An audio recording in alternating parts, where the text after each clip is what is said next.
నమస్తే. Andhra Pradesh board of intermediate English 2025 first year paper 1లో section C ఇది. The answer to note the answer to question in this session should be written at one place in the answer book separately.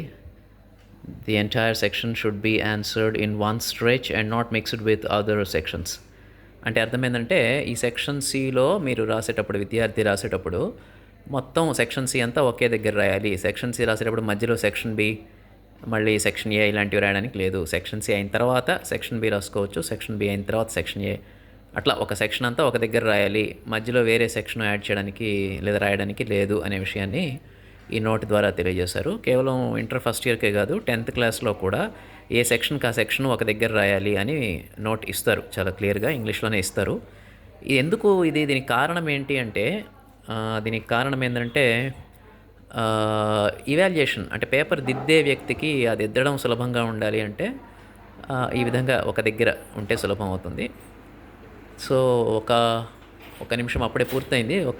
మొత్తం 6 నిమిషాల్లో ఈ 3 మార్కులకు సంబంధించిన articles question A and టీహెచ్ని పూర్తి చేయడానికి ప్రయత్నం చేద్దాము. ఇది 2025 క్వశ్చన్ పేపర్ అనమాట. 10th క్లాస్ వాళ్ళకు కూడా ఇలాంటి క్వశ్చన్స్ ఏ అండ్ టీహెచ్కి అడగడానికి అవకాశం ఉంది.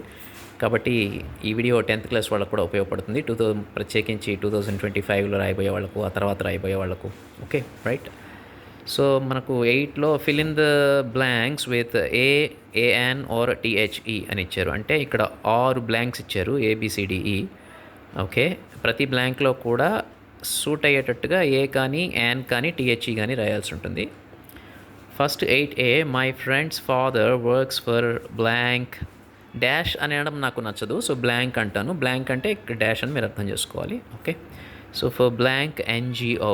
ఓకే, ఎన్జిఓ అంటే ఏంటో ఇక్కడ మనకు తెలియాల్సిన అవసరం లేదు, నాన్ ప్రాఫిట్ ఆర్గనైజేషన్ అంటారు. దాని మీనింగ్ తెలియకపోయినా కూడా ఇక్కడ కరెక్ట్ ఆన్సర్ రాయడం అనేది ఈ లెటర్ ఎన్ని ఎలా పలుకుతామో, కరెక్ట్గా ఎలా పలకాలి అనే దాని మీద ఆధారపడుతుంది.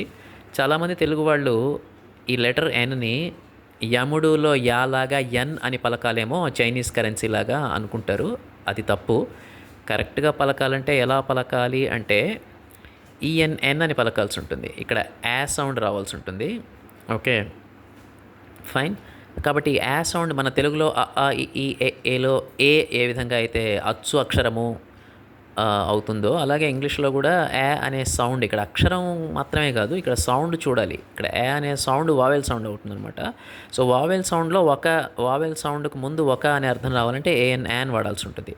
కాబట్టి ఐఏఎస్ ఆఫీసర్ అన్నప్పుడు యాన్ ఐఏఎస్ ఆఫీసర్. ఓకే, అలాగే ఎమ్మెల్యే అన్నప్పుడు ఎం, అక్కడ ఎం అనకూడదు, ఎం అనాలి. కాబట్టి అక్కడ కూడా యాన్ ఎమ్మెల్యే అలా వస్తుందన్నమాట. కాబట్టి 8Aకి answer A N N. My friends father works for an NGO అంటే తెలుగులో అర్థము నా స్నేహితుని తండ్రి ఒక ఎన్జిఓ కొరకు పనిచేస్తాడు, అది తన అర్థం. సరే, అర్థం పెద్దగా తెలియకపోయినా ఇక్కడ ఆన్సర్ మాత్రం ఏఎన్ఎన్ అని తెలుసుకోగలిగి ఉంటే మంచిది. రైట్. ఇక్కడ తమాషా ఏంటంటే 8Eలో కూడా 8F 6వ బ్లాంక్ కూడా మీకు సిమిలర్ ఇచ్చారు. I have blank MA degree. Okay, ఇక్కడ ఎంఏ అగైన్ ఇక్కడ ఎం అనకూడదు, యముడు ఎం అనకూడదు, ఎం అనాలి. ఓకే, కాబట్టి యా సౌండ్ వావెల్ సౌండ్ కాబట్టి ఒక ఎంఏ డిగ్రీ అనే అర్థం రావాలి, కాబట్టి ఇక్కడ యాన్ అని వస్తుందన్నమాట. Okay, right. కాబట్టి ఇక్కడ ఏ ఎన్జిఓ రాంగ్ అవుతుంది, ఏ ఎంఏ డిగ్రీ రాంగ్ అవుతుంది, an NGO correct, an MA degree correct అనమాట. ఓకే, ఇక్కడ టీహెచ్ఈ వచ్చే అవకాశం లేదు, ఎందుకంటే మనం ఏమి ఇంట్రడ్యూస్ చేస్తున్నారు తప్ప ఇక్కడ తెలిసిన విషయాన్ని గురించి చెప్పట్లేదు. Okay, fine. సో ఇప్పుడు మనము 8B చూసినట్టయితే blank Japanese are very intelligent అని ఇచ్చారు. ఇక్కడ బ్లాంక్ జపనీస్ అన్నప్పుడు ఇక్కడ జపనీస్ పీపుల్ అని అర్థము. కాబట్టి ఒక పర్టికులర్ సెక్షన్ ఆఫ్ ఎంటిటీ, ఏదైనా ఒక విషయానికి సంబంధించి ఏదైనా ఒక సెక్షన్ గురించి మనం మాట్లాడుతున్నప్పుడు జపనీస్ పీపుల్, బ్రిటిష్ పీపుల్ ఇలా చెప్పేటప్పుడు సింపుల్గా జపనీస్ అని టీహెచ్ఈ వాడతాం. సో వాక్యంలో మొదటి అక్షరం కాబట్టి capital T small H small ఈ. సో టీహెచ్ఈ జపనీస్ అంటే ద జపనీస్ అంటే దాని అర్థం ద జపనీస్ పీపుల్ అని అర్థం. ద బ్రిటిష్ అంటే దాని అర్థం ద బ్రిటిష్ పీపుల్ అని అర్థం.